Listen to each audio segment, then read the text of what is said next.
अगर आपका एसपी आपसे बात नहीं कर रहा, अगर बैंक बैलेंस लो है, अगर हेल्थ रिपोर्ट्स अच्छे नहीं आए और आप सोच रहे हो यूनिवर्स मेरे अगेंस्ट है, सिचुएशन ही खराब है, थ्री डी इतना अपोजिट क्यों है, तो रुक जाओ। क्या आप सच सुनने के लिए रेडी हो? थ्री डी प्रॉब्लम नहीं, सिचुएशन भी प्रॉब्लम नहीं है, प्रॉब्लम सिर्फ एक है और वो है आपका स्टेट। आज मैं आपको समझाऊंगी कि कैसे थ्री डी को ब्लेम करना ही मैनिफेस्टेशन डिले करता है। Hello everyone, welcome back.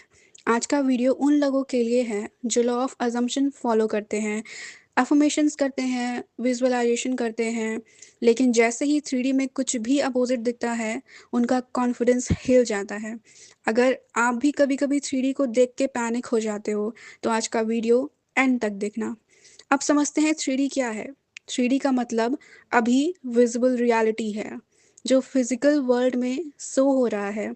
अब चाहे वो एसपी का कोल्ड बिहेवियर हो, मनी का डिले होना हो, एग्जाम रिजल्ट का फियर हो, बट लॉ ऑफ assumption के according three D is nothing but past assumptions का blue print. Okay, past assumptions का प्रिंट आउट है। Okay, it's like a xerox. जैसे आपने कल ऑर्डर दिया और आज पार्सल डिलीवर हुआ, वैसे ही आपने पास्ट में जो बिलीव्स होल्ड किए वो आज रियलिटी के फॉर्म में डिलीवर हो रहे हैं। तो अगर थ्री डी पास्ट का रिजल्ट है तो प्रेजेंट में पैनिक करना क्या करेगा? बस सेम ऑर्डर दोबारा प्लेस करेगा। तो प्रॉब्लम थ्री डी नहीं है, प्रॉब्लम है आपका रिएक्शन टू थ्री डी। जैसे एग्जांपल लेते हैं हम, एसपी ने 2 दिन रिप्लाई नहीं किया, थ्री डी फैक्ट क्या हुआ? रिप्लाई नहीं आया। तो इस चीज़ को आप न्यूट्रल भी ले सकते हो, इट्स अ न्यूट्रल सिचुएशन। लेकिन आपका माइंड क्या करता है?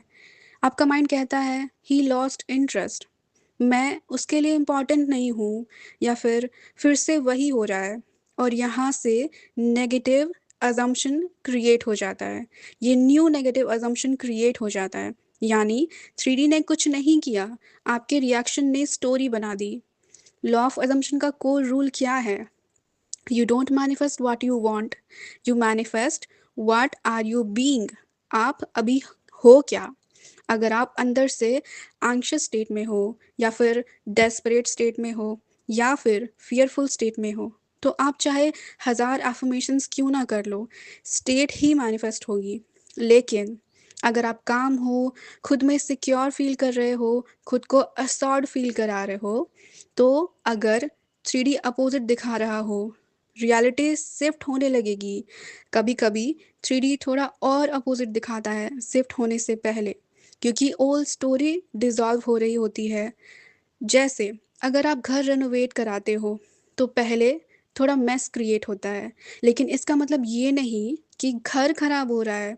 It means change is happening right now. आप थ्री डी से आइडेंटिफाई कर लेते हो।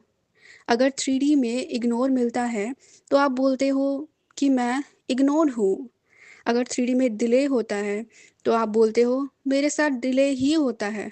But remember, you are not your circumstances, you are the creator of it, you are the opponent power.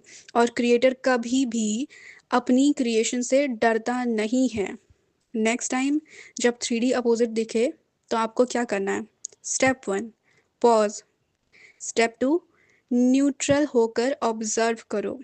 Step 3, old story को नाम दो कि ये पास्ट अजम्पशन है। अपने थ्री डी सर्कमस्टेंस अगर आपके अपोजिट है तो उसे अपने दिमाग को बताओ कि ये पास्ट अजम्पशन का रिफ्लेक्शन है। तो स्टेप 4 क्या होगा? नई अजम्पशन को चूज करो कॉन्शियसली और डेलिबरेटली। एग्जाम्पल, एसपी का रिप्लाई नहीं आया तो हम क्या सोचेंगे? He is busy, he always comes back, I am always chosen, या फिर I am always chosen by my SP. आपका काम थ्री डी को फोर्स करना बिल्कुल नहीं है, आपका काम है अपने स्टेट को प्रोटेक्ट करना। अगर आप थ्री डी को एनिमी बना दोगे तो आप हर दिन फाइट में रहोगे।